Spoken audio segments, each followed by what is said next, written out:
Un grand bonjour à toutes et à tous. Je suis ravi de vous retrouver sur 01 TV pour ce nouveau numéro de l'ultra haute émission. Vous le savez, tous les mois, on plonge ensemble dans le meilleur des séries, des films, de l'image et du son. Avec au menu pour ce numéro, avant les fêtes, eh bien écoutez, on va s'intéresser à ce coup de tonnerre dans le monde de la SVOD. HBO Max va diffuser des films Warner aux US en même temps au cinéma et en même temps en SVOD. C'est vraiment incroyable. Les séries qu'il ne fallait pas louper en 2020 avec toute la Dream Team du HO, on fera le point sur le best-of des séries qu'il ne fallait pas rater cette année. Et puis Jean-David Blanc, le patron de Molotov, sera notre invité dans UHE. On découvrira ce nouveau service de SVOD gratuite qui s'appelle Mango. Et puis, à l'occasion des 35 ans de la sortie du premier numéro de Retour vers le futur, eh bien, on fêtera ce grand coffret qui vient de sortir pour l'occasion et qui est un vrai petit bijou. Thomas Camacho viendra nous en parler. Merci d'être là. C'est parti pour UHE sur 01 TV.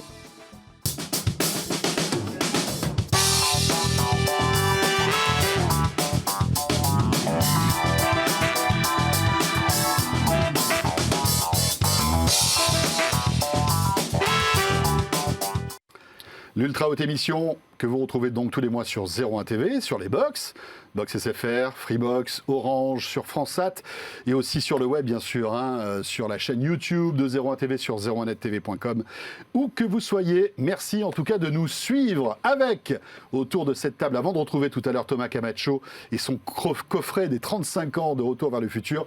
Pierre Thuélien est là, bonjour Pierre Thuélien. Pierre qui va rester tout au long de cette UHE avec nous et qui va nous parler tout à l'heure d'un sujet qui est passionnant, c'est les plans séquences. Les plans séquences. Et vous allez voir que, bien voilà, c'est une, comment dirais-je, une patte de certains réalisateurs.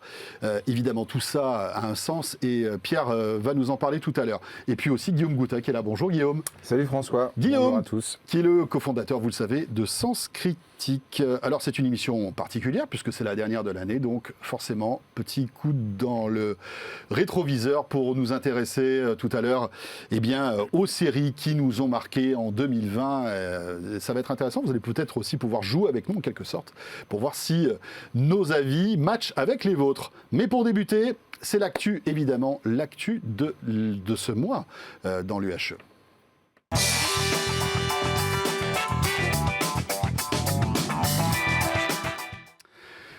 Et l'actu de ce mois donc de la SVOD, c'est avec Guillaume. Guillaume, on va commencer par eh bien, des chiffres qui sont un peu attendus finalement, mais la SVOD en 2020 a complètement explosé. Alors elle explose tous les ans depuis 3-4 ans, mais elle a encore plus explosé cette année, puisqu'on est sur un chiffre en France de plus de 50, une croissance de plus de 50%. C'est vraiment énorme. Il faut savoir qu'aujourd'hui la SVOD, donc je rappelle la SVOD c'est toutes les plateformes par abonnement, Netflix, Prime, Disney, etc. versus la VOD quand vous payez à l'acte ou quoi. Aujourd'hui, on loue un film ou on l'achète. Exactement. Aujourd'hui, la SVOD représente plus de 80% du marché de la vidéo au total. Autant dire que la VOD et le physique, la vidéo physique, existe maintenant presque plus. On est sur une projection, puisque ça c'était sur les 9 premiers mois, mais la tendance continue, à plus d'1,25 milliard d'euros. C'est un chiffre qui a été multiplié par 5 en 3 ans. C'est ça que quand je te disais, ça explose cette année, mais ça n'arrête pas d'exploser. On ne sait pas quand est-ce que ça va s'arrêter. C'est vrai qu'il y avait une croissance organique parce que les usages ont bougé, parce qu'aujourd'hui on ne consomme plus ces films et ces séries de la même manière. Et ces plateformes ont accompagné cette consommation. Mais il y a eu deux gros facteurs, deux gros accélérateurs cette année. C'est bien sûr les confinements, on va dire, mais surtout le premier, puisque qui était un confinement extrêmement strict. Dur. Tout à fait. Et aussi l'arrivée de Disney, puisque Disney a été un immense carton, en France comme ailleurs. Et donc voilà, ça a boosté toute cette nouvelle consommation. Et justement, on continue avec Disney qui enregistre des chiffres d'abonnés qui sont stratosphériques. Eh oui, Disney c'est magique. Disney accélère le temps. Pourquoi je vous dis que Disney accélère le temps ? Parce que quand ils ont lancé la plateforme Disney+, ils s'étaient donné des objectifs. Et en gros, en un an, ils ont fait, en moins d'un an, en 11 mois même, ils ont fait ce qu'ils avaient prévu de faire en 5 ans. Je ne sais pas si on se rend compte à quel point c'est incroyable. Aujourd'hui, Disney+, dans le monde, c'est 73 millions d'abonnés, ce qui est quand même un chiffre assez dingue. En moins d'un an, aucune plateforme n'avait jamais fait ça, même pas Netflix.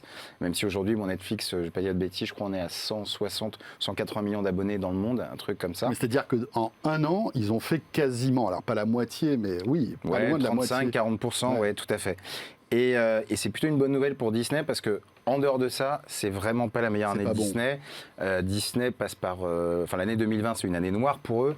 Évidemment, toute leur activité de parc, mais aussi les films en salle. Alors certains, ils les ont rattrapés, notamment Mulan, puisque quand Mulan est sorti directement sur les plateformes, ils ont réussi à faire un chiffre d'affaires qui était au final assez conséquent, qui a d'ailleurs des conséquences sur lesquelles on reviendra tout à l'heure. Mais il faut savoir que cette année, Disney licencie plus de 28 000 personnes. Donc heureusement que la SVOD est là, mais c'est vrai que avec ces chiffres-là, en fait, on comprend la nouvelle donne de l'entertainment. Globalement, maintenant, l'entertainment, ça va se passer sur les plateformes. Ouais, et on va en parler d'ailleurs dans un instant avec la dernière news qui est la news de l'année probablement. Qui est le coût des stockades, sans doute. Pardon, un dernier point sur Disney, mais qui est quand même intéressant, c'est que néanmoins, un petit bémol à tout ça, on va devoir attendre le mois prochain, puisque le mois prochain, ça va être la fin de toutes les offres gratuites. Il y avait beaucoup d'offres gratuites qui étaient faites par des opérateurs aux États-Unis. Ouais. Et on va voir si les gens transforment ou pas. C'est une petite zone d'incertitude. Ouais, alors que moi je trouve que le catalogue de Disney n'est pas si faramineux que ça. Alors il y a des petites choses de temps en temps, des gros films qui arrivent, mais malgré tout il est beaucoup moins riche qu'un Netflix ou qu'un Amazon Prime. Donc mais les licences, on en fait vite le tour. Ouais, mais François, les licences. Oui, les licences. Mandalorian évidemment. Bien sûr. C'est le carton de l'année. Est-ce qu'on va rester fidèle autant à Disney Plus finalement quand on aura tout vu qu'à cause autre? Après il y a la dimension famille-enfant. C'est toujours pareil. C'est que tu as une bonne partie, parce que le catalogue évolue régulièrement. D'ailleurs, je les soupçonne de faire exprès pour pas que tu te fasses tous les classiques, tous les Pixar. Je pense qu'ils leur renouvellent de manière à créer une actualité. Mais aujourd'hui, c'est vrai que quand tu as des enfants, le prix est quand même hyper compétitif, 7,99 €. Voilà. Il n'y a pas mieux. Franchement, c'est même pas le prix d'un DVD. Et puis il y a des Disney qu'on peut se revoir des dizaines et des dizaines, voire des centaines de fois, hein, Pierre. Évidemment. C'est ça, c'est que tous les Marvel, les Star Wars, c'est des films qui sont voués à être revus. Exactement. Alors que c'est peut-être pas le cas chez Netflix. Netflix, justement, qui va enfin, cocorico, ça va faire plaisir à Bercy, va payer ses impôts en France. Et oui, tout arrive. Ça a été un très long combat. Alors, il faut savoir que en tant qu'utilisateur Netflix, vous avez sûrement reçu un petit mail, mine de rien, qui disait que dorénavant, la facture serait adressée par Netflix France SAS. Et non plus Netflix Luxembourg, je sais pas quoi, comme ça. Hollandais, je crois, enfin Pays-Bas, si je dis pas de bêtises. Donc, à travers ce petit mail, ça paraît tout. D'ailleurs, Netflix précise bien que ça ne changera absolument rien à sa consommation, etc. Mais voilà, ça veut dire quoi? Ça veut dire que maintenant, c'est Netflix France qui va générer le chiffre d'affaires. Il faut savoir que ce n'est pas anodin. En 2019, Netflix en France a déclaré 24 millions d'euros de chiffre d'affaires. Pour vous donner une idée, selon les experts, le vrai chiffre de Netflix en France, si on ramène au nombre d'abonnés avec les prix, on est entre 800 et 900 millions d'euros. Vous vous rendez compte? Donc voilà. Mais derrière parce que ça a été un long combat, à la fois européen et français. Bon, d'une part, pour entrer dans la logique des taxes, mais surtout pour intégrer le système de financement de la création audiovisuelle française, puisque donc à partir de 2021, quasiment là, demain, il y a eu beaucoup d'annonces qui ont été faites dans ce sens. Mais donc Netflix va devoir, comme Canal+, à sa manière, va devoir réserver la main au pot pour produire une partie de son chiffre d'affaires de l'ordre de 18 ou 20%, je ne sais plus.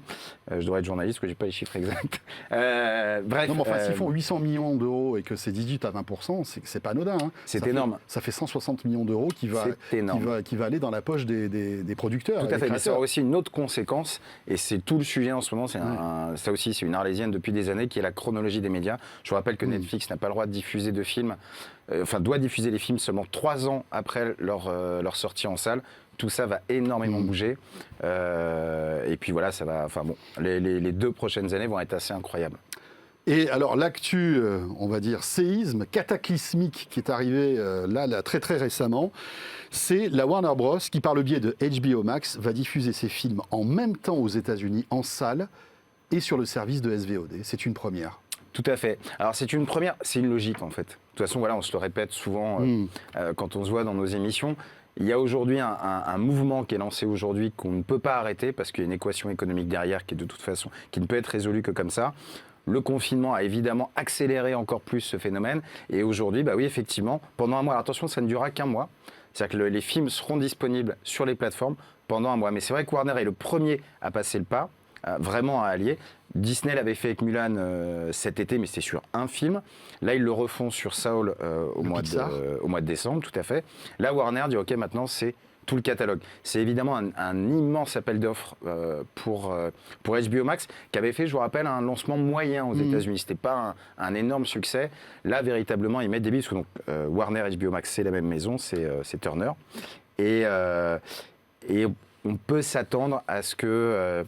globalement, en France, ce serait vraiment impossible aujourd'hui. Légalement, ça va bouger. Mais on peut s'attendre à ce que les autres grands studios, Universal avec Peacock peut-être demain, prennent la même direction. Ouais, et d'ailleurs, ce qui est intéressant à noter, c'est que, contrairement à ce qu'on pourrait penser, ça s'est fait d'abord dans le sens des plateformes. Et en fait, les studios ont dû discuter avec EMC, la plus grosse chaîne de cinéma, qui à un moment a dit « Ok, si vous commencez à sortir vos films comme ça, si vous faites des sorties directes comme l'a fait Disney... On va plus prendre vos films. » Exactement. Donc il y a eu menace de boycott et en fait, ça, c'est le fruit du négo avec EMC. C'est assez amusant d'ailleurs de voir comment le système américain est un système qui se règle de gré à gré, puisqu'il y a très peu de réglementation. Oui. Chaque film, c'est du cas par cas. On discute d'homme à homme, Exactement. De société à société. Voilà. Après, on ne va pas se plaindre en France, parce que si on a le cinéma qu'on a et la richesse et la créativité, le nombre de films qu'on est capable de sortir, c'est aussi, mine de rien, grâce à la réglementation du CNC. Bien sûr. Pas l'oublier.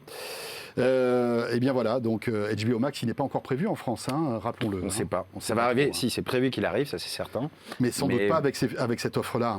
Non, c'est comme tu disais. Franchement, je pense qu'à court terme... Parce que ces terme... films-là sortiront en France au cinéma. Oui, tout à fait. Ouais. Enfin, peut-être que c'est... Alors là, pour le coup, j'en sais rien, mais il est possible que certains puissent sortir sur la plateforme directement. Demain, HBO Max, justement, veut arriver en France. Peut-être que, ou dans d'autres pays, sur d'autres territoires, ils auront peut-être besoin de produits d'appel. Mais aujourd'hui, on n'a pas de date. Peut-être c'est dans 6 mois, dans 1 an, dans 2 ans. On n'en sait rien. Merci d'être avec nous. C'est UHE. Toute l'actu des séries, des films aussi, des plus belles images et du plus beau son, c'est tous les mois. Maintenant, c'est l'heure de notre top 5 de ce mois et de l'année.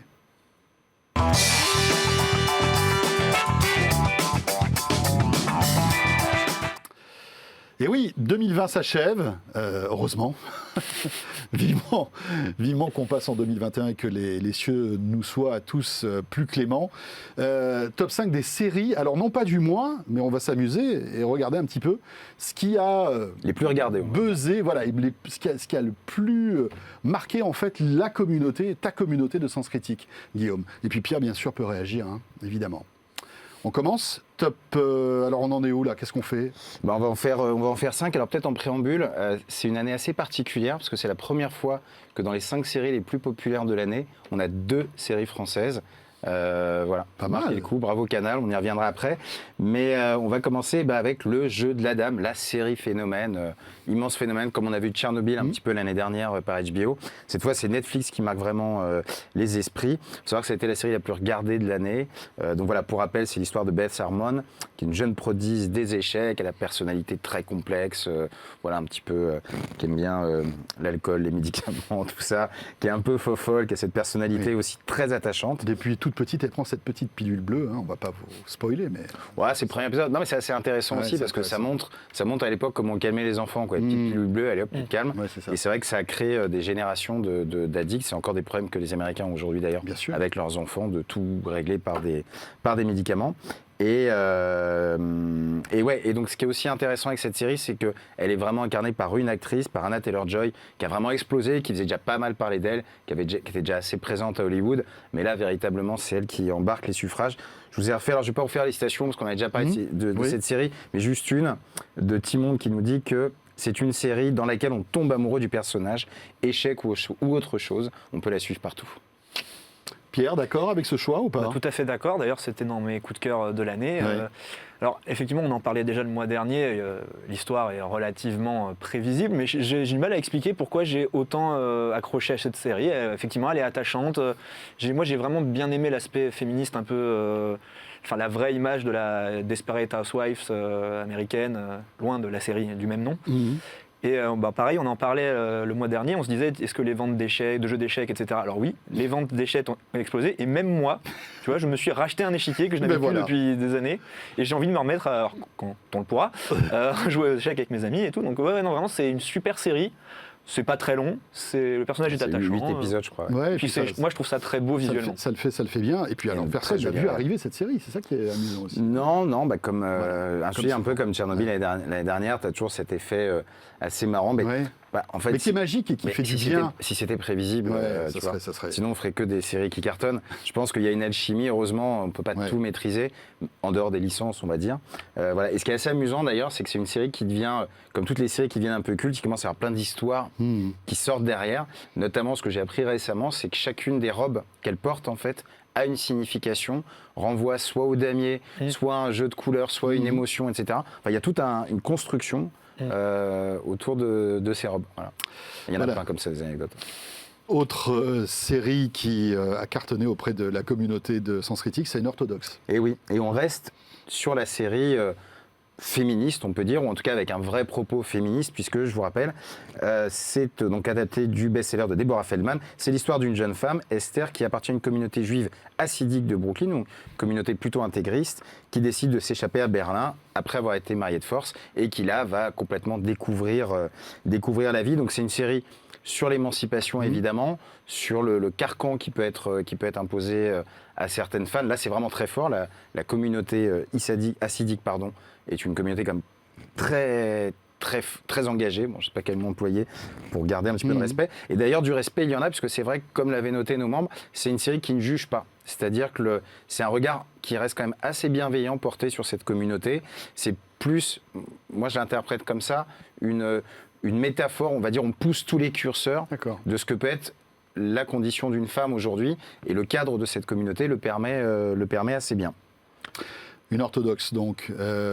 Alors, troisième série plébiscitée par la communauté de Sens Critique, c'est La Flamme. Ben ouais, Marc et je t'aime. Voilà, mais ça c'est fort. Oui, mais tu vois, ça, je pense que les gens chez Canal, ils peuvent être heureux. Bien sûr. Parce qu'à partir du moment où tu arrives à créer comme ça des mèmes, où juste si je te dis Marc, tu te marres, et toi tu me dis je t'aime, etc. L'agent Guil, qui a été en plus un super outil de com derrière, parce qu'ils ont vraiment poussé le truc assez loin. Il y a eu plein de déclinaisons. Voilà, c'est un bel exemple. Alors, c'est pas une création purement française, hein, je vous rappelle, c'est une déclinaison d'un format américain dont j'ai oublié le nom, Burning Love, pardon, mais ça a vraiment été bien fait. C'est le gros carton de Canal cette année. En plus, sur de la comédie, voilà, c'est relativement... Avec un casting en plus relativement excellent, rare, plein de réjouissances, plein de clins d'œil, enfin voilà. Alors tu sais que, je me souviens, on en parlait le mois dernier, et tu ne l'avais pas encore vu, est-ce que tu as eu le temps de te plonger dans... Je n'ai toujours vu que le pilote, parce que n'étant pas abonné à Canal, je n'ai accès qu'au premier épisode qui est disponible gratuitement. Mais pareil, donc le premier épisode, en tout cas, donne envie. Je vais essayer de me trouver un abonnement Canal là pour les vacances. Un code. La dernière campagne de pub de Canal. Oui, elle est excellente avec tous les acteurs qui se... C'est très Netflix d'ailleurs, hein, je trouve. Parce que ce côté, tu sais, se prendre ses codes, etc. À la base, c'est vraiment le territoire de Netflix il y a quelques années quand même. Mais je trouve que ça fait du bien parce que, en fait, on avait beaucoup critiqué Canal ces dernières années, comme quoi, en fait, Canal perdait son âme avec, évidemment, la reprise en main par Bolloré, etc. Mais mine de rien, il reste encore quelques... Moi, je pense que c'est une résurrection. Même. Voilà, c'est une résurrection. Je pense que c'est un retour de Canal. Je pense grâce à MyCanal, en fait. Et effectivement, parce qu'aujourd'hui, ils ont les créateurs, ils ont mis les moyens sur certaines séries, mais aussi sur leurs outils. C'est-à-dire qu'aujourd'hui, la plateforme MyCanal a vraiment pas à rougir face à un Netflix, par exemple. C'est toute la prolongation même de l'époque Bref. C'est-à-dire que Jonathan Cohen, qui avait un peu débuté dans les seconds rôles dans le Bref, ensuite Kian Kojandi, tout ça, qui avait lancé Bloqué. Et là, le scénariste de La Flamme, qui est Florent Bernard, c'est un créateur, à la base, c'est un créateur Internet, il travaillait pour Golden Moustache. Donc c'est un peu toute cette génération Internet qui arrive à la télé. Moi, c'est vrai que je trouve ça, en fiction en tout cas, je trouve ça assez cool. The Outsider, autre choix de la communauté Sens Critique. C'est vrai que c'est l'une des séries, moi, que j'ai le plus apprécié pour 2020, du Stephen King à l'état pur. Hein. Ouais, mais là, on change vraiment d'univers, c'est beaucoup moins rigolo. Ouais. Voilà, on est sur une série, alors, la série vraiment classiquement glauque, j'ai envie de dire, avec un meurtre qui commence par un meurtre d'enfant bien comme il faut. Bien comme il faut. Après, on a plus glauque encore. Hein. Restez avec nous si vous aimez glauque. Il y en a une autre après, un petit peu plus tard. Et deux enquêteurs, et les deux enquêteurs, dont un qui est très border, etc. Alors, faut rappeler que c'est Richard Price aux commandes. Richard Price, c'est le créateur de The Night Of. Très très belle série HBO d'il y a 2 ans, je crois, vraiment dans les hauteurs de tous les classements. Mais ça a été aussi un des scénaristes de The Wire. Donc quand même, voilà, Richard a été à bonne école et c'est effectivement adapté d'un roman de Stephen King. Alors chez nous, c'est beaucoup de notes, mais c'est pas une note canon. C'est-à-dire qu'on sent que c'est une bonne note, c'est 6,7, mais tu vois, The Night Of, par exemple, c'est 8 de moyenne. 8 de moyenne, tu rentres vraiment dans le panthéon des séries. 6,7, tu sens une déception.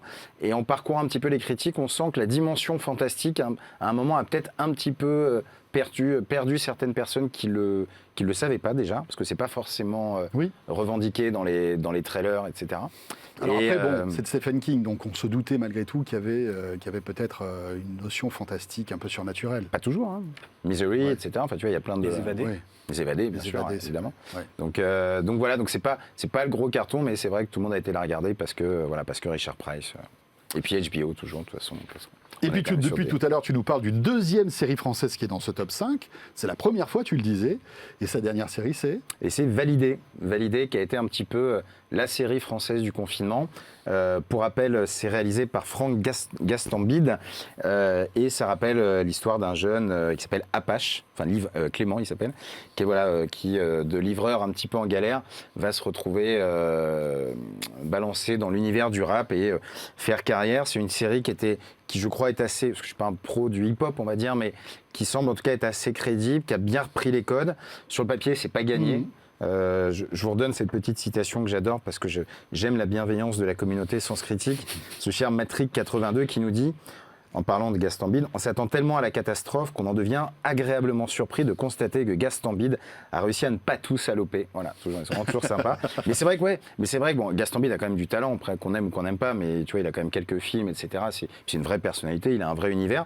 Mais typiquement, c'était le genre de série où on pouvait se dire ça allait être compliqué. Et en fait, ça a été un vrai carton, ça a été un carton en audience, ça a été un carton critique, et ça a été aussi un carton chez nous, donc ça fait plaisir, cette création française. Il y a pas, là, on a fait le top 5, mais c'est vrai que cette année, il s'est passé beaucoup de choses. Là, je fais une toute petite parenthèse, mais en ce moment, typiquement, il y a OCS qui a sorti une série qui s'appelle Cheyenne et Lola, qui est en train de cartonner aussi, qui est très très bien noté, c'est très bien écrit, c'est une vraie création française, avec des vrais talents français. Et ce que je trouve assez intéressant, c'est on voit depuis cette année, parce que même il y a eu pas mal de petites séries comme ça, il y avait eu l'effondrement l'année dernière aussi, que Canal avait sorti aussi dans sa case décalée. Série en plan séquence. En plan séquence. 8 épisodes chacun en plan séquence. Oui, mais tout ça, c'est de la création, c'est un sang neuf. On sent vraiment que cette année, j'ai l'impression en fait qu'à un moment, les Français, ils ont arrêté de copier les Américains, parce que de toute façon, on ne sait pas faire, pour se trouver vraiment un style, toujours dans l'écriture, avec moins de moyens que les séries américaines, mais quand même, on arrive vraiment à des résultats vraiment quali, et ça fait très plaisir. Et puis Décalé a cartonné aussi, parce que rappelez-vous, c'était le premier confinement, et Canal avait été diffusé en clair pendant plusieurs semaines. C'était le coup de com' de Canal. Magnifique. Et c'est à cette période-là que, en fait, cette série Validée avait été diffusée. Donc, en fait, elle avait touché beaucoup, beaucoup plus de monde que les abonnés traditionnels. Exactement. Tiens, pour terminer sur ce top 5, peut-être un peu une rétro de cette année 2020, chacun ce que vous avez aimé ou moins aimé. Alors, on a parlé du jeu de la dame, on est d'accord. Franchement, alors, l'idée aussi, c'est que vous qui nous regardez, que vous ayez peut-être, qu'on vous donne envie de regarder des séries. Alors, le jeu de la dame, vous avez été très nombreux à la regarder, mais si c'est pas le cas, vous avez de la chance, mais plongez-vous dedans, vous allez vous régaler. Ta deuxième série, coup de cœur. Bon, alors pareil, c'est pas connu, c'est pas très connu, c'est Mandalorian. C'est tiré d'un univers qui est méconnu aussi. Ça va pas marcher à mon avis. Ça va pas marcher. Non, je vous en parlais dans ma première chronique sur l'aspect technique, mais moi, dans l'absolu, je suis un grand fan de l'univers Star Wars. T'es un enfant de Star Wars. De tout ce qui s'ensuit. Et je vais résumer ça par, malheureusement, je n'ai plus le nom du compte Twitter qui avait tweeté ça, mais c'est un peu vrai, je suis un peu d'accord, c'est la suite de Star Wars qu'on méritait en fait. C'est-à-dire que je suis pas très fan des films qui sont sortis ces dernières années. Et là, c'est vrai que on sent que c'est fait par des fans, des amoureux des vrais amoureux de la saga. Qui ont voulu en fait faire perdurer l'âme de Star Wars. L'âme de la trilogie originale. En plus, on va pas trop spoiler pour ceux qui n'ont pas vu encore la saison 2 qui est en cours de diffusion en ce moment. Mais ça raccroche un peu les wagons entre toutes les trilogies pour le coup. Qu'on aime ou qu'on n'aime pas la prélogie, donc ceux qui sont sortis dans les années 2000, et la post-logie, comme on appelle celles qui sont sorties récemment. Et même, en fait, surtout, ça a beaucoup déchaîné les foules sur Internet, ça raccroche même les wagons. C'est pour ça que je dis qu'il faut être très fan de Star Wars, je pense, pour vraiment, vraiment apprécier à fond. Ça fait le lien avec les séries animées qui étaient sorties, Clone Wars et tout.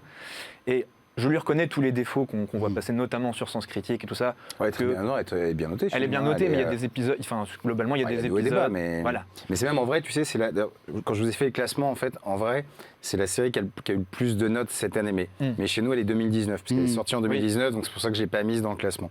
Mais c'est en série, en date de sortie française, c'est évidemment la série qui a le plus cartonné. Mais pardon.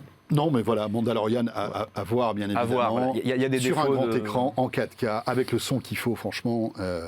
Moi, pour tout vous dire, pour la petite anecdote, j'ai pas commencé la saison 2, j'attends qu'elle se termine pour me faire les fêtes de fin d'année. C'est pour ça, voilà. On va éviter de spoiler. Voilà, Mandalorian, saison 2. Guillaume, alors toi, ta rétrospective, c'est juste un mot sur I Know This Much Is True, parce qu'on en parlait quand on préparait cette émission ensemble.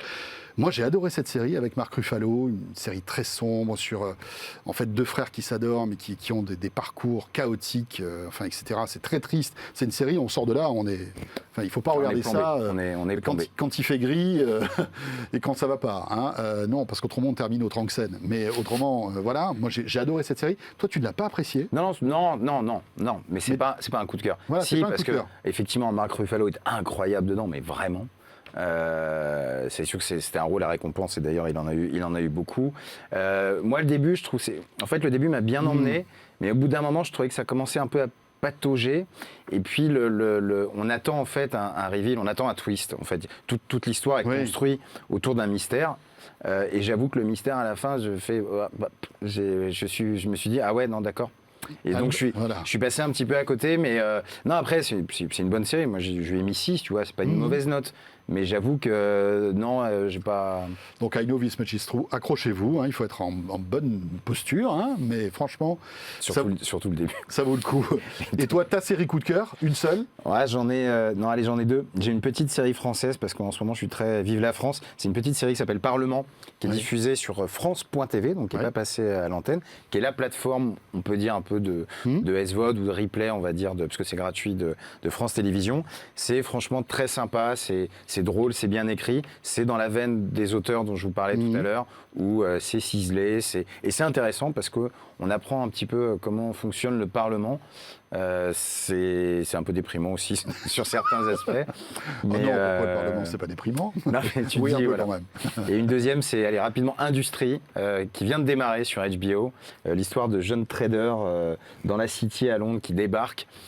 C'est assez... il y a un petit côté un peu jouissif, c'est marrant. C'est un univers totalement dingue où on jongle avec des centaines de millions, de milliards. Et voilà, puis c'est une série sur l'ambition, sur comment est-ce qu'on est des gamins sont projetés dans un univers qui est d'une violence incroyable. Voilà, je recommande. C'est pas terminé, ils en sont au 4e ou 5e épisode. Voilà. Voilà, très bien. Bon, juste un dernier petit coup de cœur rapidement, mais en 15 secondes.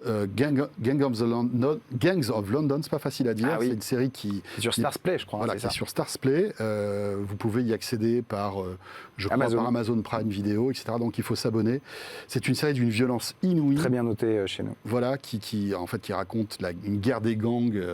C'est la mafia londonienne. C'est d'une violence incroyable, mais chaque épisode en fait est un petit film d'action parfaitement réalisé. Franchement, c'est très très bien. Espérons que ça arrive très vite sur des plateformes de SVOD plus courantes, parce que là, il faut s'abonner à Starzplay, c'est un peu compliqué, etc. Mais franchement, si vous avez l'occasion, Gangs of London, vous ne le regretterez pas.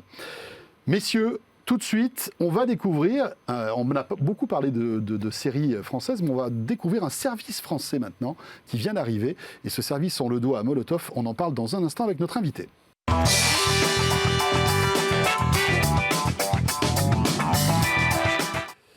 Et notre invité dans ce dernier numéro de l'année de l'Ultra Haute Émission, on est très heureux de recevoir Jean-David Blanc. Bonjour. Bonjour. Jean-David Blanc, vous êtes j'allais dire un baroudeur de l'Internet. C'est vrai que depuis de nombreuses années, vous travaillez dans ce domaine-là. Hein. Vous êtes l'un des créateurs d'Allociné. Vous avez lancé Molotov, qui est une vraie pépite française, technologique, mais aussi éditoriale, hein, puisque grâce à Molotov, des millions de Français peuvent regarder la télé gratuitement sur leur télé connectée, grâce à un Apple TV, enfin tous ces trucs-là. On est très heureux de vous recevoir. Guillaume et Pierre vont avoir, tout comme moi, plein de questions à vous poser. On va passer une petite demi-heure ensemble pour faire le point d'abord, et après on rentrera dans les détails de Mango, votre nouveau service que vous allez nous décrire. Mais Un mot, déjà, comment va Molotov et comment s'est déroulée cette année si particulière pour les médias? Alors c'est une année évidemment particulière du fait du confinement. Pour nous, c'était une très bonne année en termes de croissance, mais je crois que tous les services à distance et les services de VOD en particulier ont bénéficié de ça. D'une manière générale, indépendamment de cette année, il y a une vraie explosion des usages OTT, vous l'avez évoqué tout à l'heure, avec les différentes plateformes et toutes ces séries qui sortent partout. Et la vision de Molotov, l'idée date de 2012, consistait à agréger toute une série d'éditeurs ou de chaînes sur une seule plateforme pour faciliter la navigation, n'a fait que se confirmer en 5-7 ans, et c'est une explosion. On est à 13 millions d'utilisateurs aujourd'hui, 1,5 million par jour, 4 millions et quelques par mois. Et on n'a pas fait de publicité quasiment, donc c'est quasiment que du bouche à oreille. Donc, beau succès pour Molotov. Molotov, rappelons-le, c'est la télévision en direct, mais beaucoup plus que ça. C'est-à-dire que vous diffusez toutes les chaînes gratuites de la TNT, puis après, avec des options, on a accès à d'autres chaînes. Alors, c'est deux choses. C'est l'agrégation de l'ensemble des chaînes de télévision aujourd'hui, donc les gratuites et les payantes. Il y a 180 chaînes et éditeurs aujourd'hui sur Molotov. Certains qui sont gratuits, comme les chaînes gratuites, et on se bat pour qu'elles le restent en tout cas, parce que c'est pas toujours évident dans le marché d'aujourd'hui. Et puis des chaînes payantes, des éditeurs de chaînes comme OCS, Ciné+, vous parliez de Starzy Play, on va l'annoncer la semaine prochaine en l'occurrence, et d'autres. Et la deuxième révolution de Molotov, ça a été aussi l'organisation, la navigation dans les chaînes de télévision. Ce qui nous a fait l'éditorialisation en fait de toutes ces chaînes aussi. Voilà, ce qui nous a fait créer Molotov. L'UX peut-être, moi. C'est ça, l'UX. C'est-à-dire, quand on a créé Molotov... Alors on expliquera ce que c'est l'UX pour tous ceux qui ne sont pas des spécialistes de tech. C'est l'ergonomie en fait. Ce qui nous a fait créer Molotov, c'est qu'on a découvert qu'il y avait une richesse de dingue à la télévision, des centaines de chaînes et autant de replays, mais qu'il était impossible de naviguer d'une chaîne à l'autre en zappant, et ça devenait très vite insupportable. Or, le contenu est là, masse considérable de contenu, et qu'il fallait l'organiser pour le rendre visible, pour le rendre accessible aux gens, et donc permettre vite de retrouver un film, une émission, un documentaire, une information très rapidement, comme l'ont fait très bien des Netflix dans la vidéo ou Spotify et Deezer dans la musique. C'est ça, à la base, le concept de Molotov. Alors, on va découvrir Mango dans un instant, mais comme vous êtes un fin connaisseur de ce milieu, Jean-David, tout à l'heure on commentait cette annonce de HBO Max qui va, aux États-Unis, en tout cas, diffuser des films en même temps sur sa plateforme qu'au cinéma. Et on voit que ça a été aussi une tendance forte cette année, avec Disney, avec d'autres aussi. Est-ce que, pour vous, c'est plutôt positif ce qui se passe dans ce milieu-là, à votre avis ? Écoute, très franchement, je ne crois pas. Je ne crois pas parce que, pour deux raisons. D'abord, un film, quand il est fait par un réalisateur et une équipe, il est d'abord pensé pour le grand écran, il est fait pour l'entertainment. Si on dépense autant d'argent pour 1h30 de spectacle, c'est pas pareil que de dépenser pour 1 heure de spectacle pour une série 10 fois moins ou 20 fois moins. C'est à peu près ce que coûte un épisode de série versus un film de cinéma. Enfin, chez Netflix, c'est pas toujours le cas. Il y a des productions Netflix qui sont que pour Netflix, qui coûtent tout autant, voire plus, que des films de cinéma. The Crown. C'est une série, vous parliez de films, on n'est pas dans ces budgets-là. Et puis Netflix joue sa carte de Netflix, mais un grand studio en général produit pour les salles. Le deuxième impact que ça a, c'est évidemment l'impact que ça a sur l'écosystème des salles elles-mêmes, qui d'un seul coup vont plus avoir de contenu à proposer, vont se vider, et ça va finalement détruire l'écosystème des salles de cinéma. Je pense que c'est un choix très risqué. En plus, économiquement, quand vous achetez un billet de cinéma, il vaut 10 $, 10 € ou 15 $ par personne. Là, aujourd'hui, vous vous abonnez pour 7 $ par mois ou 10 $ par mois tout au plus pour voir tous ces films.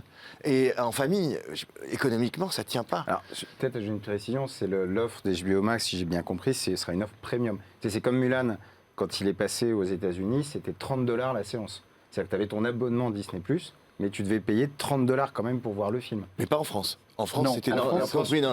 En France, il était compris dans les États-Unis. Moi, ce qu'on disait tout à l'heure, je pense, ne peut pas arriver à court terme. Alors, la réglementation est trop... Moi, j'ai une analyse vue de l'extérieur. Je connais évidemment bien le cinéma, mais je suis ni exploitant ni distributeur. Je pense que c'est un move très risqué. En même temps, on le comprend. La pandémie fait que... et je pense que c'est aussi motivé par le fait qu'il faille lancer HBO Max. Ils ont besoin de rattraper les chiffres de Netflix et de Disney. Pour vous, c'est plus un coup de com', peut-être? Pour moi, c'est aussi disons, l'un sert l'autre. À mon avis, c'est une raison marketing pour lancer HBO Max. On le voit aujourd'hui, il y a ce qu'on appelle la SVOD fatigue, c'est-à-dire que les gens sont fatigués de s'abonner à toutes ces plateformes, les Prime, les Disney, les HBO, et qu'au final, ils se redirigent vers une ou deux plateformes, pas plus. Je pense qu'ils sont aussi victimes de ça. Votre vision aussi de ce marché, il y a trop de plateformes de SVOD aujourd'hui. Il y aura forcément des morts, des disparitions. Ou alors on ira sur des services de niche, ou ce qui marchera, ce sont les agrégateurs, c'est-à-dire ce que fait Molotov. Je ne dis pas ça parce que c'est Molotov, mais c'est vrai que pour le consommateur, il veut une ou deux apps, pas plus. Il ne veut pas multiplier ses écrans, puis passer de l'une à l'autre pour savoir ce qui passe. Ce que fait MyCanal d'ailleurs aussi.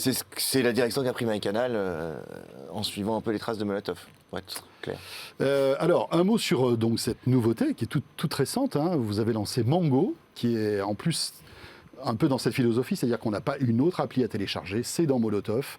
On a un onglet Mango, et quand on clique sur cet onglet, qu'est-ce qu'on retrouve? Expliquez-nous ce qu'est Mango. Alors, la vision derrière Mango est simple. Je parlais à l'instant de la SVOD fatigue, de toute l'explosion de l'OTT et la multiplication des plateformes d'OTT payantes. Oui, qui plombe le budget familial finalement, parce que ça peut coûter beaucoup d'argent. Hein. Voilà, face à ça, on est les premiers en France à avoir lancé une plateforme de SVOD gratuite.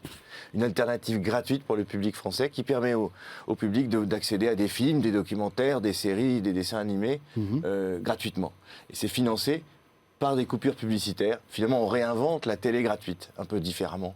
Mais voilà le principe. Alors c'est nouveau, ça, ce service-là. Enfin, alors chez vous, oui, mais est-ce que ça existe déjà dans d'autres pays, notamment aux États-Unis? Est-ce que ça cartonne? Est-ce que c'est l'une des pistes de l'avenir de la SVOD? C'est une des plus grandes explosions de ces 2 dernières années aux États-Unis. C'est la grande tendance aujourd'hui de la consommation de la SVOD aux États-Unis. Des petits acteurs se sont fait racheter par des gros. Je pense à Pluto TV qui s'est fait racheter par Viacom. Je pense à Mubi qui s'est fait racheter par Fox, je crois. Ils sont pas nombreux, mais c'est vraiment le sens de l'histoire. D'ailleurs, finalement, c'est drôle, parce que dans le digital, l'histoire s'est faite à l'envers de la télévision traditionnelle. La télévision traditionnelle est née de la télé gratuite, puis est apparue dans les années 70 aux États-Unis, 80 en France, la télé payante. Dans le domaine du digital, ça a démarré, je mets de côté les UGC, c'est-à-dire les User Generated Content, c'est-à-dire YouTube. Ça a démarré par la SVOD, c'est-à-dire Netflix, donc de la télé payante. Et arrive maintenant la vague du gratuit. Mais comme toujours, le gratuit représente 70-80% de la consommation. Donc le modèle économique de Mango, c'est du contenu gratuit financé par la publicité. Exactement. Alors concrètement, j'ai un petit peu regardé votre catalogue, on va en parler, on va rentrer dans les détails, mais je commence un film, j'ai une pub au début, j'ai une pub au milieu, comment ça se passe? C'est quoi le découpage de la publicité?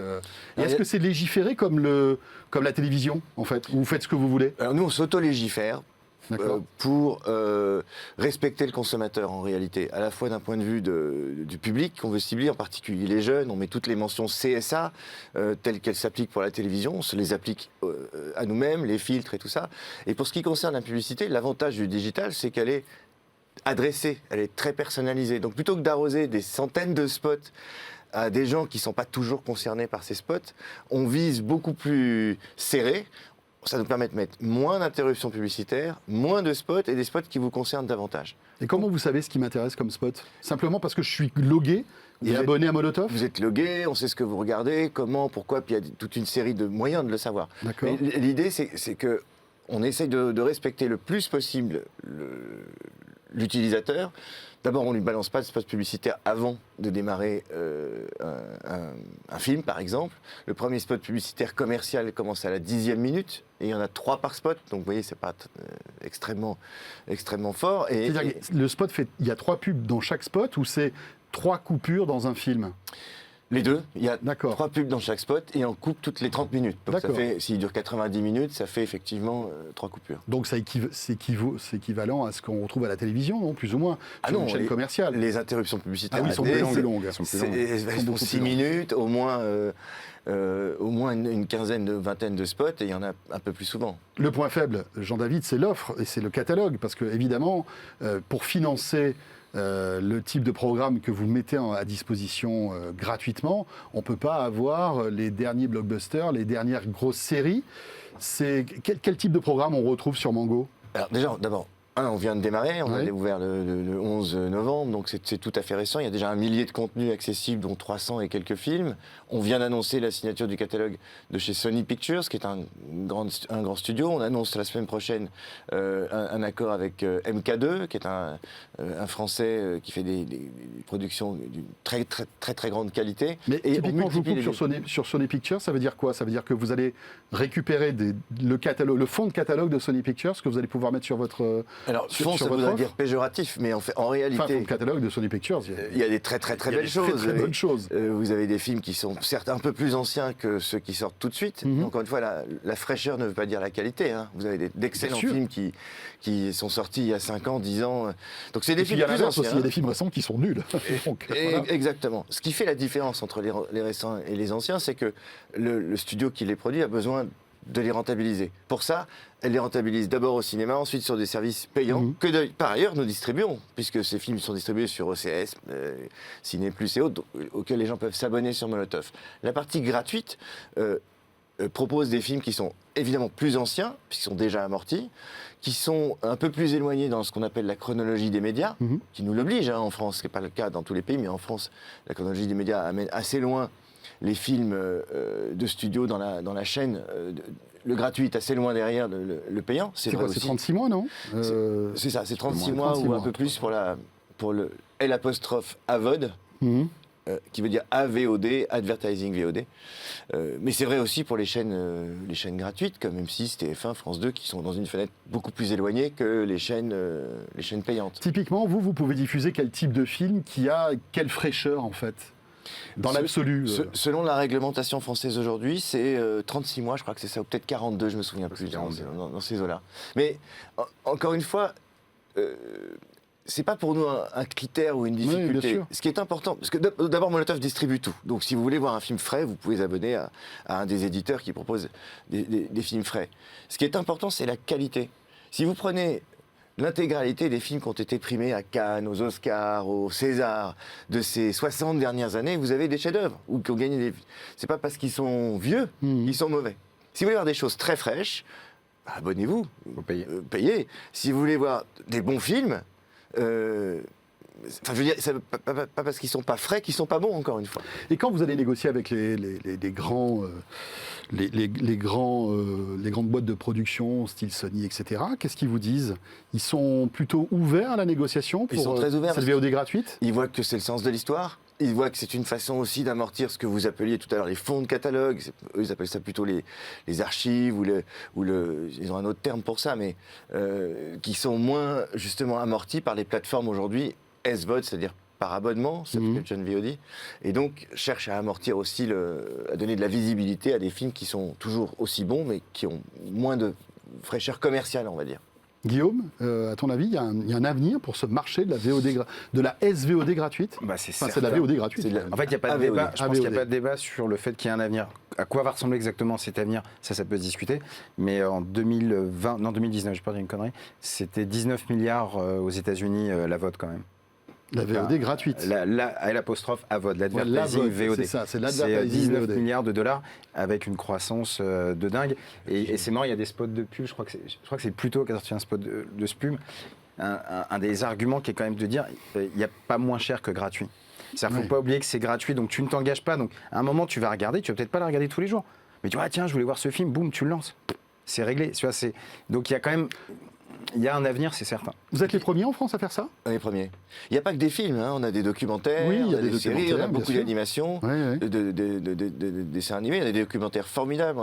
Il y en a 2 qui m'ont marqué, il y en a plein, mais il y en a un sur les langages gestuels des hommes politiques qui est extrêmement bien fait, qui décortique, vous coupez le son et vous décortiquez c'est super bien fait. Il y en a un autre qui est plus insolite sur la vie cachée des excréments, qui vous raconte ce que deviennent les excréments. Je vous avoue que c'était assez étonnant, mais c'est assez drôle de voir quand même quelque chose qui nous touche quotidiennement.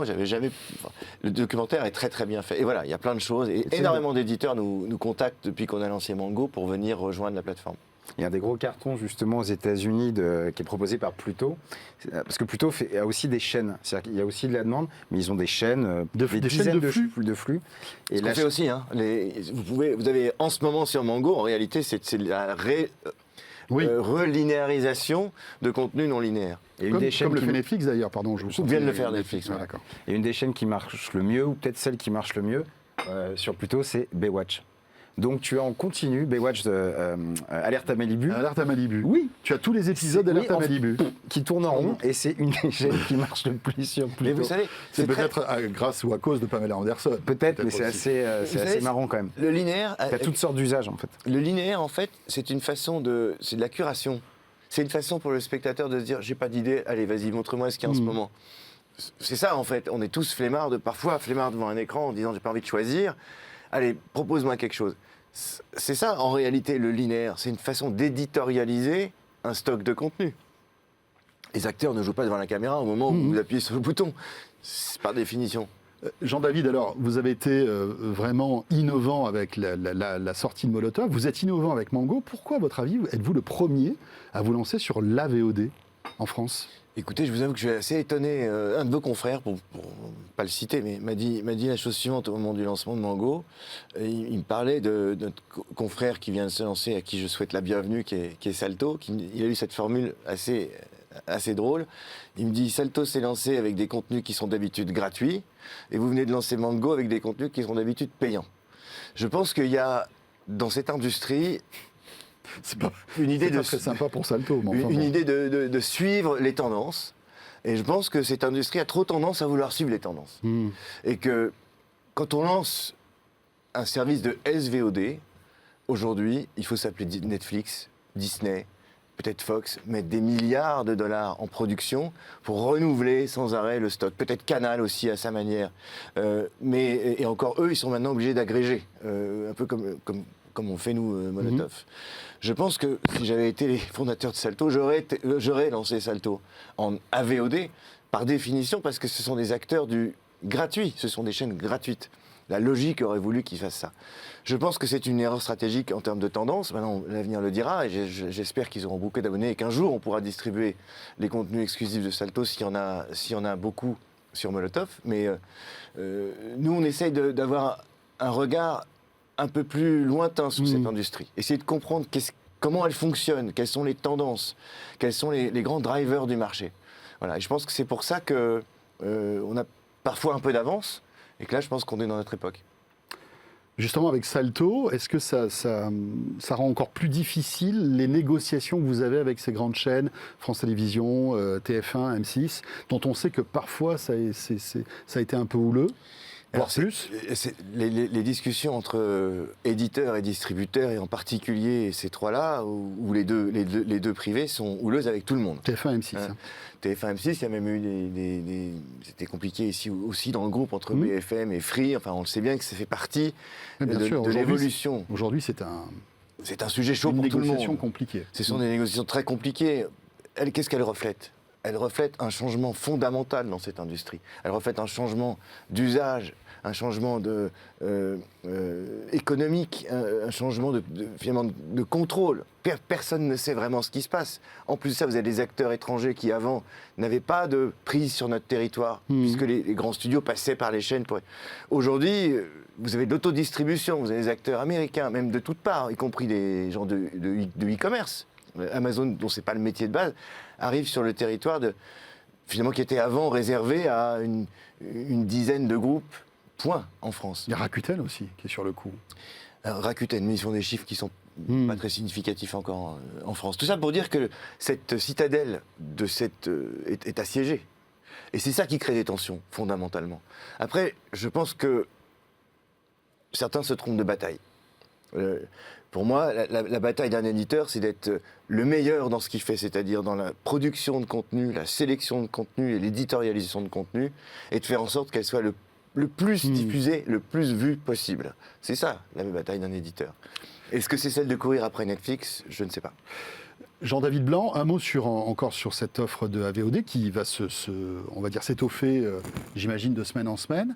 Vous avez parlé de films, de documentaires. Il y a des séries aussi sur Et des sur séries qui Mango. vont arriver. Pour le moment, non. Il y a quelques-unes qui vont arriver, mais pour le moment, c'est films, essentiellement accès cinéma, fiction, film, documentaires insolites et animation. Et des séries arrivent bientôt. Est-ce qu'on peut imaginer de l'AVOD en direct ? Est-ce qu'on peut imaginer, par exemple, demain, diffuser un concert avec de la publicité qui serait financée par la publicité qui serait diffusée en direct, par Alors, exemple. ça tombe bien que vous en parliez, parce qu'il se trouve, j'oubliais, je m'en excuse, j'oubliais, on a fait une très belle opération avec Christophe Mahé, qui diffuse toujours sur Mango un de ses derniers concerts, justement sponsorisé par Cobuzz, qui est un annonceur, et on va multiplier ce genre d'opération.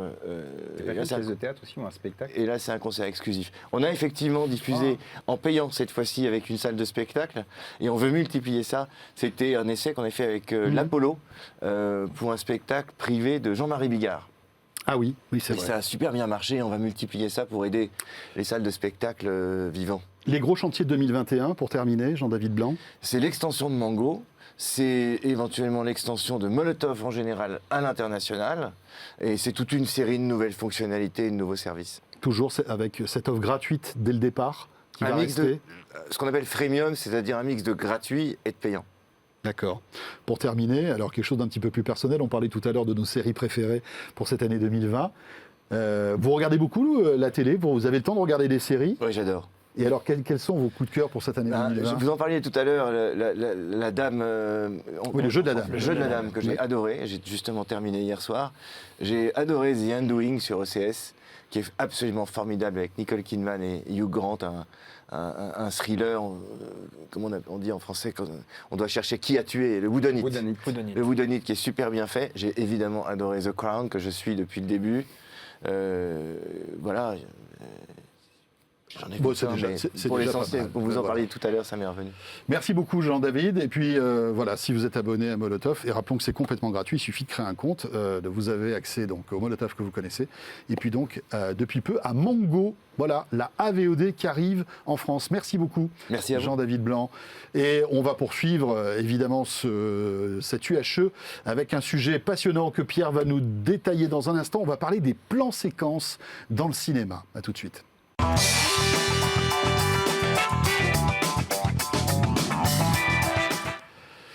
Voilà, dernière partie de cette ultra haute émission avec Thomas Camacho qui nous a rejoint dans ce studio. Salut Thomas. Bonjour les amis, bonjour à tous. Thomas qui est un fin connaisseur de toute l'actualité des séries, des films, qui est aussi l'auteur d'un podcast. Fin de séance, abonnez-vous, il y en a un très très bon qui arrive pour Noël là sur James Bond. Ouh là là là là, le James Bond qui sortira jamais, c'est celui-là. Bah, mourir peut attendre, donc il peut attendre celui-ci effectivement. Voilà, il sortira avec un an de retard ce James Bond. Hein. On Ouais. en a déjà parlé, c'est incroyable. S'il sort. S'il sort un jour. On verra bien. Parce que si ça continue, peut-être qu'il va débouler sur une plateforme de SVOD. Hein. C'est pas impossible. Voilà. Mais après, c'est universel. Ils ont pas leur plateforme Peacock, c'est pas encore. Ouais, mais bon, si Apple met quelques centaines de millions d'euros sur la table pour acheter le film, c'est peut-être jouable. Mais ils n'ont pas refusé. Il n'y a pas une. Oui, il y a En eu un fait, le truc film comme a coûté 200 millions et il faudrait débourser 700 millions, quelque chose comme ça, pour pouvoir se Ouais. le faire. Mais je sais crois qu'il y a pas une si plateforme qui a fait une offre. J'ai ça en tête. Je sais plus laquelle sur le. Mais je James crois que c'est Bond. Apple TV. Ouais. Je crois qu'Apple, mais 700 millions, ils ont dit non. c'est pas possible. On parlera tout à l'heure d'un grand événement. C'est les 35 ans. Ouais. De Retour vers le futur. Tu vas nous en parler. Alors, je ne sais pas si on peut voir ce qu'il y a tout autour de toi, mais Il y a beaucoup de il y a choses, pas ouais, on mal en de reparlera goodies. tout à Il y a l'heure. pas mal de goodies. Il y a pas mal de trucs, effectivement. Back to the Future. Et puis, il y a aussi un coffret dont tu vas nous parler Ouais. tout à l'heure avec le remastering, en fait, En 4K, ouais. en 4K de Retour vers le futur de la trilogie. Mais pour débuter cette dernière partie, Pierre, tu vas tout nous dire sur quelque chose de, moi je trouve fascinant dans le cinéma, c'est le plan séquence. Exactement, parce que donc le thème de l'émission était un peu la rétrospective de 2020. Et moi, un de mes coups de cœur de cette année au cinéma, alors c'est tout pile, puisqu'il est sorti en décembre, ailleurs dans le monde, je ne sais plus quel pays, mais en tout cas en France, il est sorti en janvier 2020. C'est 1917 de Sam Mendes. Donc rapidement, c'est Qui a réalisé un précédent James Bond. Skyfall. et Spectre, si je ne me Ouais. trompe pas. Ouais, ouais. Et donc 1917, film durant la Première Guerre mondiale, où on suit deux soldats qui On doivent... suit aussi, hein, quand on, On suit regarde le aussi. film. Oui. C'est quand même assez violent. hein. Donc deux soldats qui doivent délivrer un message pour sauver plus de 1600 vies. Et donc film qui est réalisé en plusieurs plans séquences. Alors dans le film, c'est finalement 2 plans séquences, puisqu'il y a une vraie coupure au milieu. Mais donc ce sont en fait une dizaine de plans séquences qui sont raccordés un peu par la magie du cinéma, qui donne du coup l'illusion de 2 grands plans séquences. Est-ce que tu peux nous expliquer ce que c'est un plan séquence? Alors un plan séquence, alors déjà est-ce que vous savez quelle est la durée minimum d'un plan séquence? Ah, la durée minimum, non, je sais pas. Aucune Il idée. n'y en a pas. Il n'y en a pas. Hein. La question piège. Donc non, voilà, ça peut être de quelques secondes à plusieurs minutes, voire Un film entier. Un film entier. Il y a, ouais, Et Victoria. Il y a un film qui s'appelle Victoria, un film allemand. l'Arche russe aussi, il faut s'accrocher parce que c'est... Et ce film-là, c'est un seul plan séquence. Ouais, Victoria, c'est marrant. Ouais, c'est un plan de.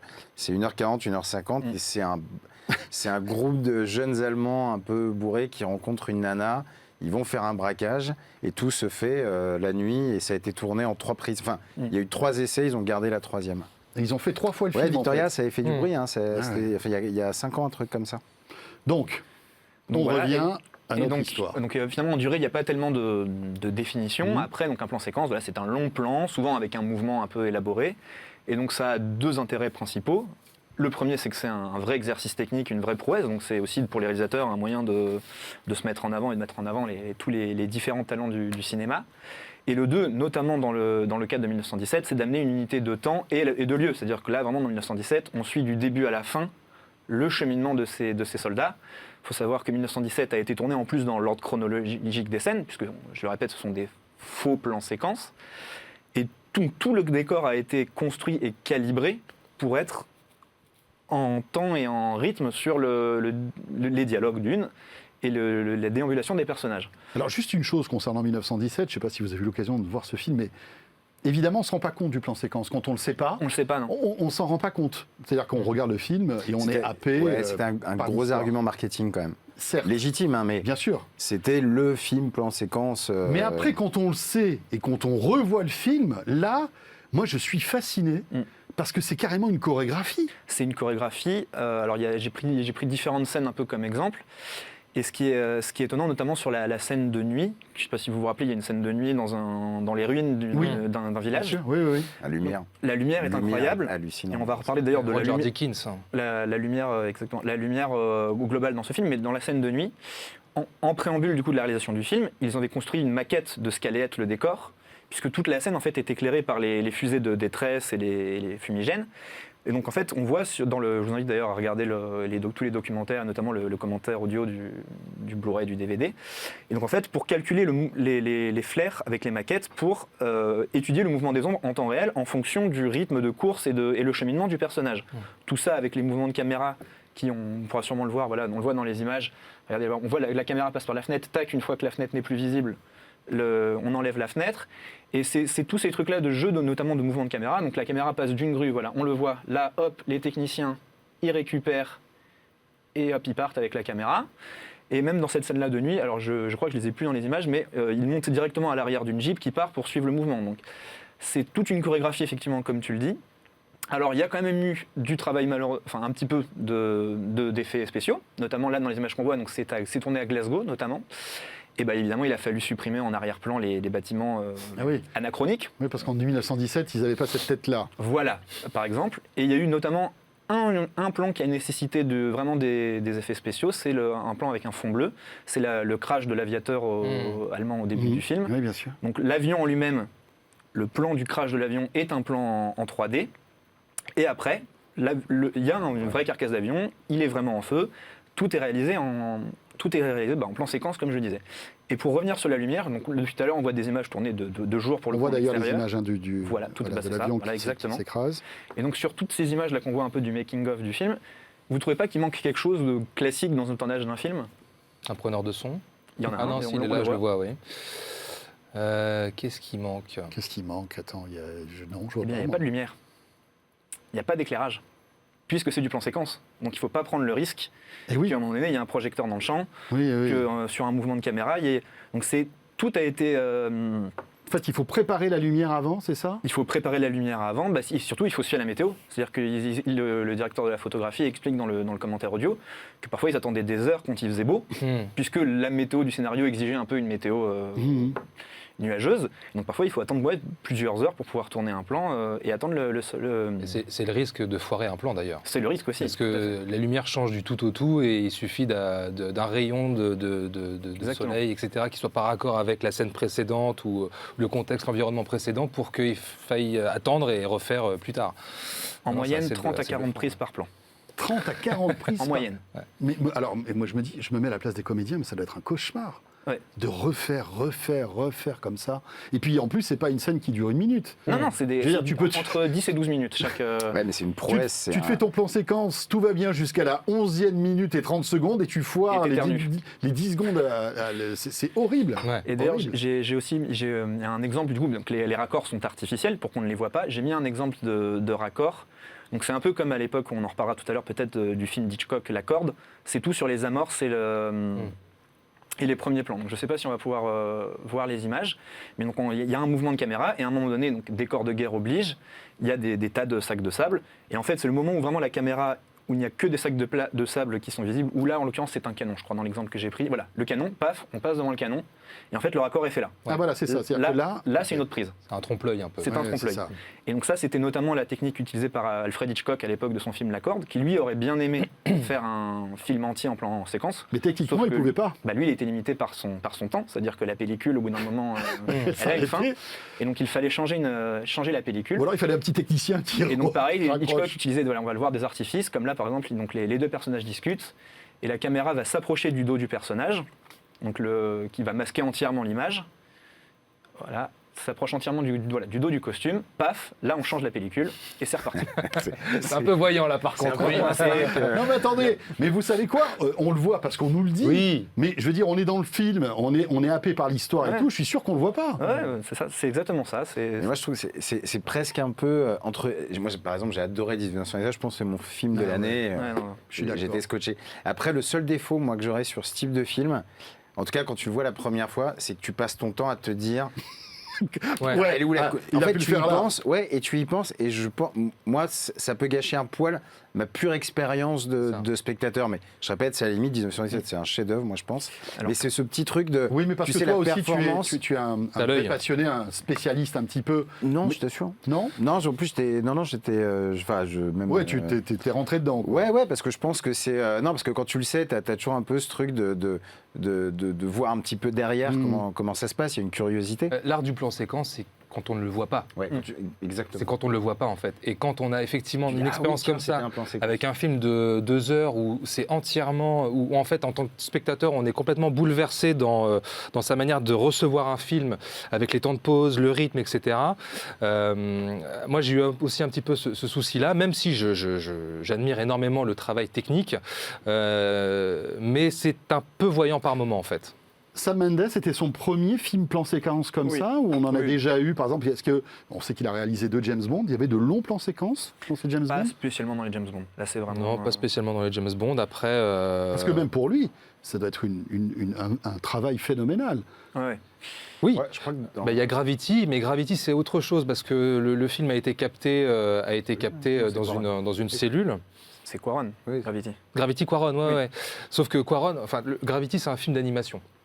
C'est un film d'animation. Ils ont capté tous les mouvements dans un bocal, sans décor, etc., juste avec des capteurs. Et en fait, après, ils ont plaqué le visage de Sandra Bullock et George Clooney sur justement de l'image de synthèse. Donc tout le film est de l'image. C'est un film entièrement d'animation. Hein, donc, mais c'est que mais tous les mouvements de caméra font que ce ne sont que des plans séquences finalement qui. Même des plans s'articulent. séquences numériques, Ouais. finalement. Exactement. Mais tu sais, pour aller dans ce que disait Thomas, je trouve, alors je vais citer l'empereur du cinéma, mais c'est vrai qu'il y en a un dont c'est la spécialité, c'est Scorsese, où Bien sûr.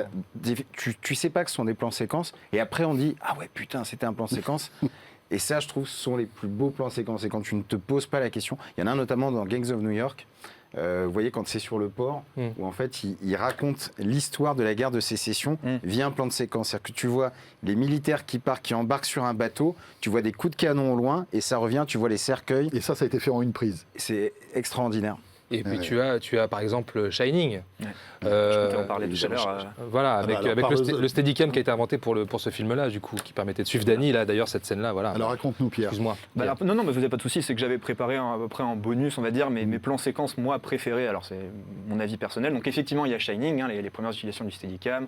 Il n'y a pas que l'image qui est un problème dans cette scène, le son, hein, les roulettes. Ouais. Donc il y a une caméra sur des roulettes, là, enfin, qui est au Steadicam. niveau du petit. Steadicam. Ah, c'est l'invention c'est de ça. la Steadicam. C'est l'invention Moi, du je savais pas Steadicam. que c'était le... C'est l'un des premiers films Ouais. où l'utilisation utilisation au cinéma du Steadicam. Ouais. Donc voilà, rapidement, alors qu'est-ce que j'ai... Et juste, c'est vrai que ce type de film qui est angoissant, là, le plan séquence apporte encore plus de l'angoisse. C'est Parce l'unité que- de temps, c'est Voilà, c'est c'est ça. temps réel. On se dit, qu'est-ce qui va se passer quand Ouais. il va tourner, en fait? C'est ça, le truc. Alors rapidement, donc sinon j'avais Panic Room de David Fincher. Ah ouais, mais là. Alors l'image a un peu vieilli parce que c'est là pour le coup il y a de la 3D, il y a des effets spéciaux, mais c'est un plan séquence qui est tout à fait génial. Alors donc pour résumer le film pour ceux qui l'ont pas vu, c'est une mère célibataire et sa fille qui emménagent dans une belle maison. Et, C'est avec Jodie Foster, non? oui exactement. Ouais. Et une jeune Kristen Stewart. Ouais. Exactement. Et donc voilà. Après c'est une histoire d'invasion dans la maison. Et donc le plan part de la chambre, on le voit là, part de la chambre, descend dans toute la maison. Et en fait, comme il y a de la 3D, il permet vraiment pour le coup des mouvements de caméra impossibles. C'est qu'on va le voir, la caméra va carrément passer par les serrures, la poignée de la cafetière. Enfin c'est bon, la 3D est un peu vieillie, hein, c'est le début des années 2000. Ça se voit. La 3D se voit un peu, mais je le trouve hyper rigolo parce que voilà, justement, il permet l'impossible de ce que la caméra ne peut Et pas puis, faire. à l'époque, c'était complètement novateur, ça. À l'époque, c'était génial. Là, non, on passe par la serrure, il revient en arrière. Eh oui. Enfin, c'est génial. Sinon, grand maître du cinéma aussi, Orson Welles, toute la scène d'intro de La soif du mal. Bon, alors ça, il faut le voir, ce film. Donc là, rapidement, donc en fait, on découvre ce qui va lancer l'intrigue du film, c'est l'attentat à la bombe à la frontière. Et donc voilà, on suit le. Alors, il est dans très la long. rue, ouais. Ouais, il est très long. Moi, techniquement, pour l'époque, il me bluffe parce que pareil, il y a de la grue, il y a du. C'est incroyable. Et donc voilà, on suit à la fois les victimes de l'attentat et le tout début, le poseur de bombe. Grand chef-d'œuvre. Et justement, on parlait de Quaron, c'est un peu sa signature. Les Fils de l'homme. Film post-apocalyptique sur une baisse de la fertilité, etc. Pareil, celui-là, techniquement, c'est un petit bijou, donc on suit. Il est extraordinaire, celui-ci. J'avais oublié celui-là. Celui-ci est incroyable, extraordinaire, donc voilà. Je ne l'ai pas Incroyable. mis en entier parce que sinon c'est très long. Justement, c'est le principe d'un plan séquence, vous me direz. Donc la scène commence dans une voiture et on sort de la voiture, tout ça en un seul plan séquence. Il y a même à un moment donné un personnage qui se fait tirer dessus avec des éclaboussures de sang sur la caméra qui n'était pas prévu. Ils ont Et gardé ça pour deux. qui ont continué le côté mais véracité surtout, d'histoire. ils ont continué la prise. Ah ouais. C'est-à-dire, moi, je me mets à la place du cadreur, je dis, bah non, les gars, mon objectif. Donc voilà. Et là, on a le toit, en fait, quand on Oui. voit le making-of, on a le toit qui est complètement numérique, là, dans le résultat final, mais en fait, ils ont eu un dispositif énorme au-dessus. Il y a deux Et, conducteurs de chaque côté. ouais, et, Pour la marche avant, et la Spielberg marche a refait ça dans La Guerre des Mondes, quand Tom Cruise s'enfuit avec ses enfants au moment de l'attaque, où la caméra carrément sort de la voiture, fait le tour de la voiture, re-rentre dans la voiture avec Elle Fanning et son fils. Impressionnant aussi, plan séquence, ouais. Impressionnant, hein, tout ça. Hein. Ouais. Donc, franchement, ça donne envie. On est happé par l'image. Et voilà. Est-ce que les plans séquences sont souvent liés au film à la première personne qui était un peu à la mode il y a quelques années?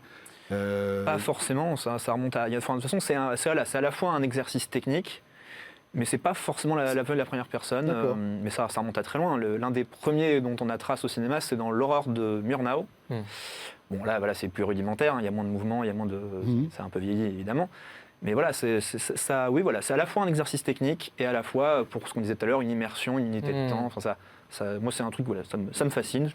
Je suis ravi parce que évidemment on prépare ce rendez-vous depuis un moment avec Pierre et je trouve ça moins fascinant. C'est enfin, tout le travail qu'il y a derrière et nous on est là, on est installé sur notre canapé, dans notre fauteuil de cinéma et on savoure et c'est top. Merci Pierre. Merci à toi. On enchaîne tout de suite avec notre rendez-vous vintage et on va remonter 35 ans en arrière. Oh là là.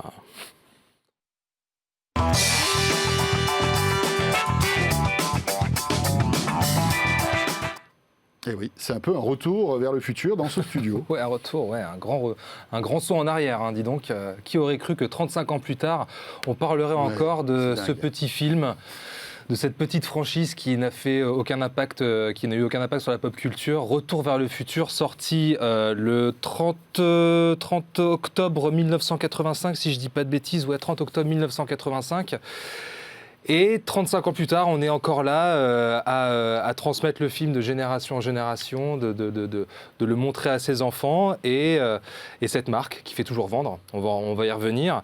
Et à cette occasion, donc Universal a sorti un super coffret Blu-ray 4K. La particularité de ce coffret Blu-ray 4K, c'est qu'on a un vrai Blu-ray 4K. C'est-à-dire qu'on a vraiment scanné les négatifs originaux, on a un vrai télécinéma. Donc on doit avoir un vrai une vraie progression dans la qualité, en fait. Oui, oui, on a un vrai rendu. Parce que c'est vrai que les Blu-ray 4K, c'est souvent à géométrie variable. Il n'y a pas tellement d'efforts qui sont faits sur certains titres.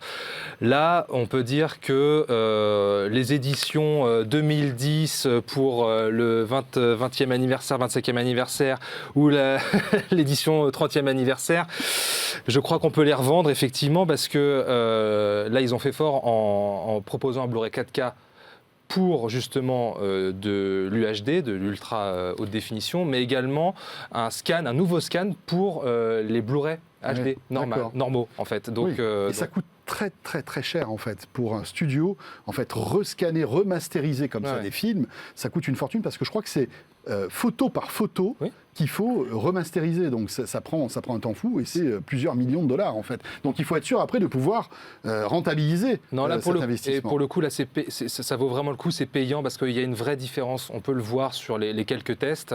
On constate une vraie différence entre les précédents Blu-ray et cette nouvelle image remasterisée.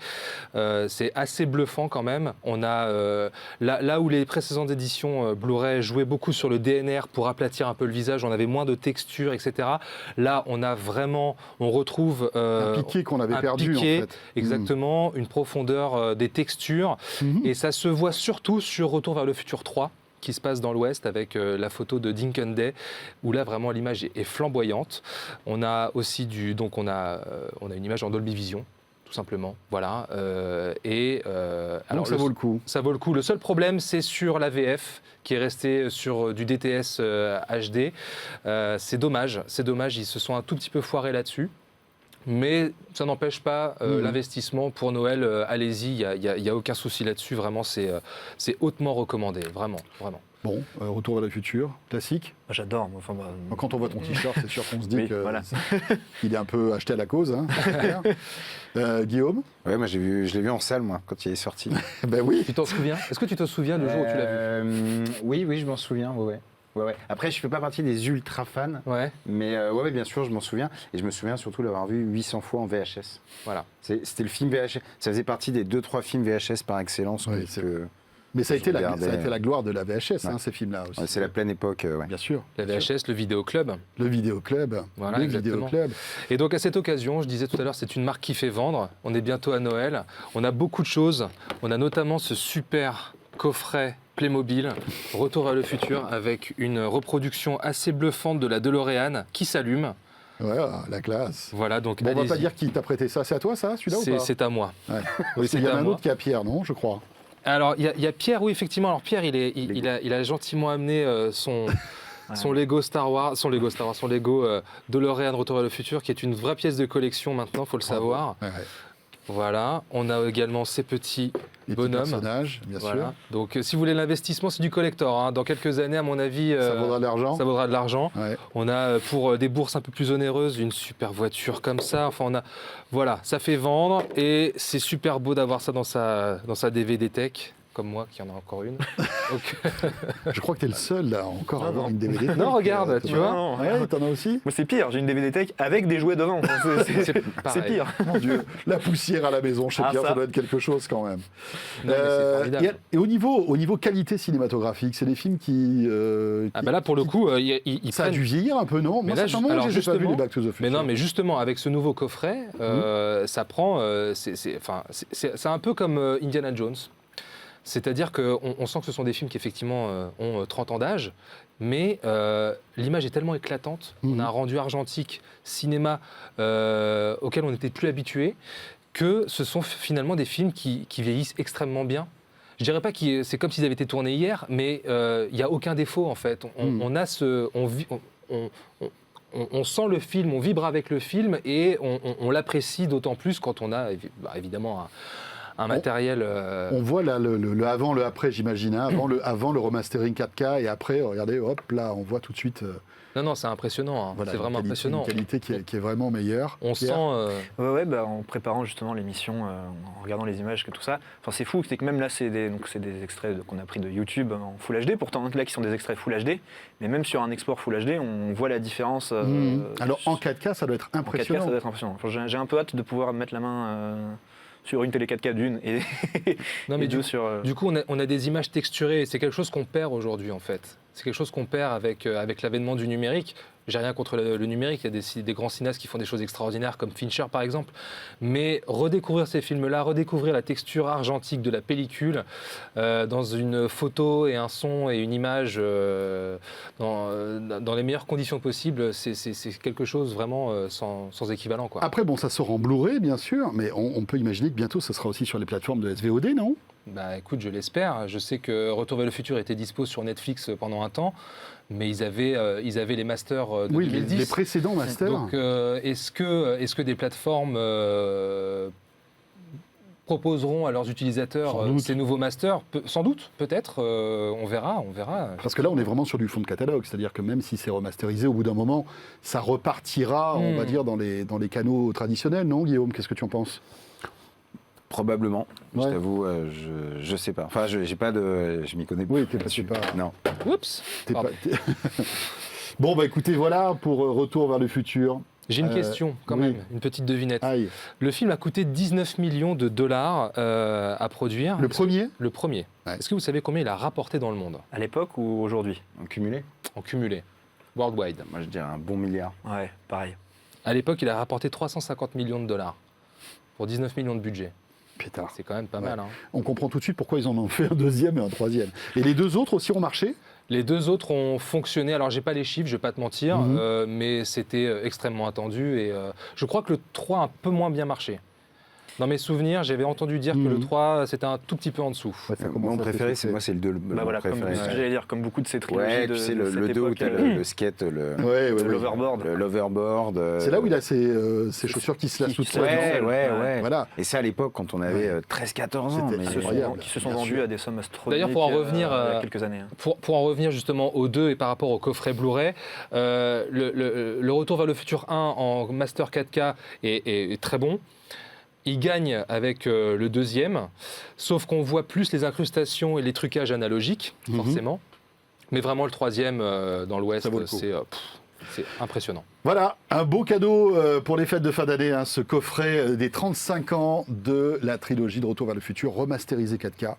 Voilà, c'est, on va dire, la version ultime, en attendant une version 8K peut-être dans quelques années, hein, dans 10 ans. Hein. Merci à tous d'avoir été avec nous pendant cette heure et demie et dans ce dernier numéro de l'Ultra Haute Émission. Merci beaucoup à Guillaume Boutin. On peut retrouver évidemment toutes les critiques des séries, des films et puis des livres, de la musique sur Sens Critique, bien sûr. Jeux vidéo et BD. Ça Jeux fait un fait le vidéo tour. et BD, voilà, comme ça on a fait le tour.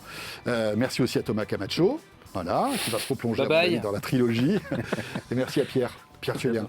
On se retrouve l'année prochaine, les amis. Voilà, on sera là en janvier. Et on peut vous dire que cette année, l'année 2021, qui va bientôt commencer, nous réserve évidemment plein de surprises. Et on sera là ensemble pour les commenter. Portez-vous bien, terminez bien cette année et à très vite.